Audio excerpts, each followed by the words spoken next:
ఆయన స్పెషల్ ఏంటంటే లేని వాటిని ఉన్నట్టే పిలుచువాడు ఆయన.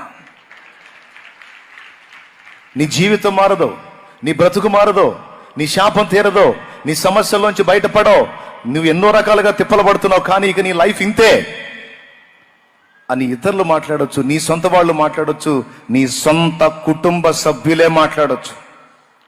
నువ్వు వారి స్వరాలు వింటావా? లేదు లేదు, నేను నీకు తోడై ఉన్నాను, నిశ్చయముగా నేను విడిపించదనన్న దేవుని స్వరం వింటావా? ఇది పెద్ద జబ్బు, అమ్మో ఈ రోగం వచ్చిందంటే ఇంకంతే సంగతులు, ఇక తిరగదు, వెనక్కి తిరగదు అనే మనుషుల మాట వింటావా? నిన్ను నేను నిశ్చయముగా స్వస్థపరిచేదను అన్న దేవుని స్వరం వింటావా? నువ్వు దేన్ని ముడేసుకుంటున్నావు? దేన్ని కావాలని కోరుకుంటున్నావు? దేన్ని వినటం సాధన చేశావు? మానవ స్వరమా, దైవ స్వరమా, దయ్యపు స్వరమా?